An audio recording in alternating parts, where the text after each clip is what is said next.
All right, what's up, Jiu-Jitsu nerds? We are, well, at least I'm trying to get back into YouTube, so this is my introductory to YouTube again. I have an honorary blue belt, Vanessa here. Say hi, Vanessa. Hey guys. She's really awkward, but maybe she'll resonate with a bunch of you guys. We're going over basically blue belt problems, and so I had to pick out an honorary blue belt to do that. And so what's one of the problems you're struggling with? It's kind of hard for me to be able to keep back control. Keeping back control. I think a lot of us struggle with that, and I have some tips and maybe some concepts that could help with that. So why don't we dive into that? Okay, so keeping the back control. Let's just start with some basic stuff. Let me get you right here. Before even using my hooks, okay, let's just talk about our SEATBELT control, our head positioning, and our chest to back. So 3 concepts, okay? I always want to make sure that I have some sort of circle connection around my partner, meaning I always want to close this gap, right? And over and an under is super common. I've seen people use S-grips, gables, and even this like paper covers rock kind of situation. It's really about the positioning of your elbows and keeping everything tight, okay? So I just want to make sure that I have either one over, one under, or double unders. I personally don't think the use of double overs is that great unless maybe we have a body triangle or really good control on somebody, like maybe having them belly down, okay? So here's a perfect example in this match with Dante Leon against Juan Alvarenga, where he takes his back and he does the double overs that I was talking about, or both arms on top of their shoulders. But if you notice, it's because he has a great body lock around him with a great triangle around the waist. And this really ensures that Juan isn't able to move his hips left or right. So this is a really good example of one of those situations where the double overs was really beneficial because it could help you get underneath your opponent's chin, or in this case, right over the top of the chin.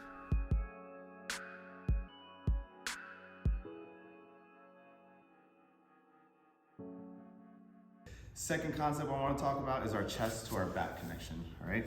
A lot of times when people are doing back control, I notice that as the partner starts to escape, they keep really tight the seatbelt and they try to work their hooks, but they're not focusing on that chest to back connection, okay? So I want to think about like maybe magnets or a red dot. Like I'm always picturing it this way. Like imagine there's a dot in my partner's center of their back and a dot in the center of my chest. I want these 2 dots to align as often as possible, okay? And so all that means is I want them staying connected, like 2 magnets kind of clipping onto each other.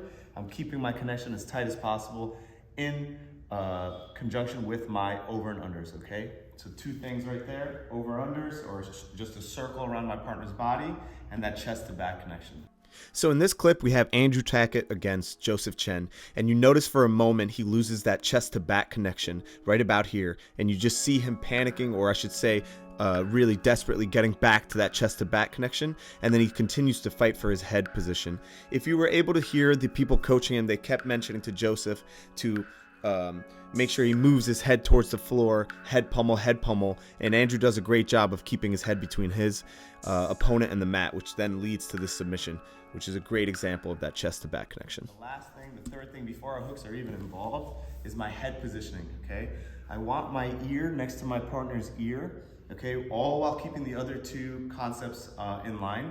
So I want my ear next to my partner's ear, and I want my chin to be on top of my partner's trap here, okay? This will kind of ensure that as they try to turn away, peel hooks, that we can maintain that back connection, right? A lot of times people say you want to be like a backpack, and that's what we're trying to kind of allude to, is staying super tight, never leaving my partner's back, okay?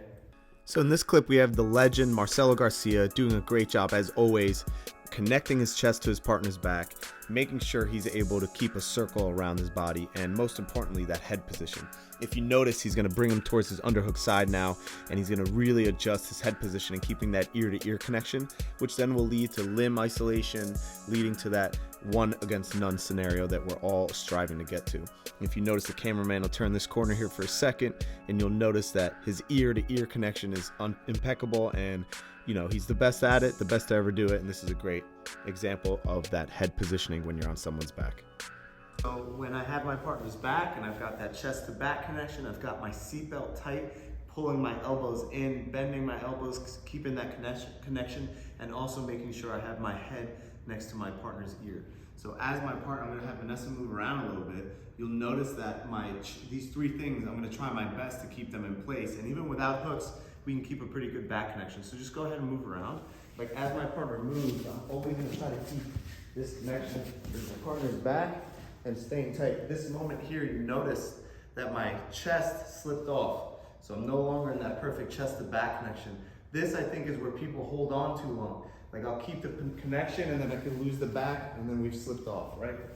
In those scenarios where they go turtle and you feel them turning their back away, I think it's best to maybe go double unders so that we can keep control of the back if they decide to bring their hips up or not.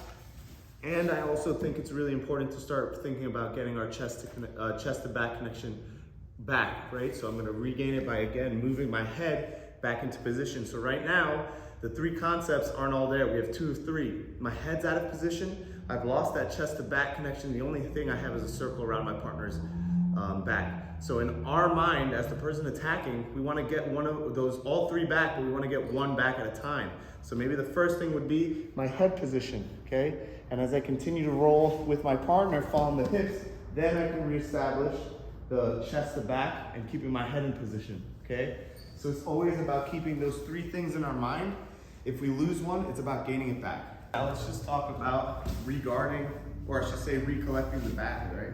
So let's say we've done everything. Now we've got our hooks, and I've got my seatbelt. Take a scoot forward for me, okay? And I've got my position. And in any scenario, let's say we fall to the underhook side, okay? And I'm in this position here, okay? As they peel a hook, all right, usually the bottom hook, trying to clear out, right? And they start getting their back to the mat. The reason this works is because we're losing 2 of those 3 things, right?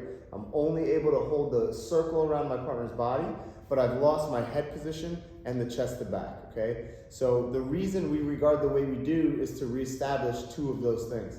So I'm gonna bring my head towards the mat, keeping my head underneath my partner's head like a wedge. And I'm gonna pike up towards my knee here. As I do that though, I wanna keep pressure so that I can turn my partner into me. It does us no good to loosen up the circle and our connection and hike up so that my partner can turn into me, right? Which is super common. So I wanna make sure to keep my head connected to my partner, my seatbelt tight. So as I hike up into this position, I'm able to turn them chest towards the mat. From here, I slide my knee up and I move to a seated position. And now I've established those 3 concepts again, okay? My head next to my partner's head, the seatbelt, and the chest to back connection. We fall to the opposite side and throw our hook back. All right, we just fell to the underhook side. Now let's fall to the choking hand side or the top side, okay? So as we fall to our side here, and the same thing, my partner might peel that bottom hook. As they do this, I can use my elbow as a wedge. So I'll turn my elbow towards the mat, creating back exposure again. As I fall to my opposite side hip, creating that chest to back connection, placing my hooks, and then we can continue our attack, okay? So here's another angle. Try to keep your eye on all the things that I'm doing. I'm using my elbow to get on top, keeping my head next to my partner's head. I can use my head in between their head and the mat as a wedge. And as I bring my feet back towards her back, I keep my shin flush. Try to keep an eye on everything that's happening here. And remember, keeping those 3 things in mind: chest connection to the back, the seatbelt, and our head positioning. I try to always keep those 3 in mind when I'm attacking the back and regarding.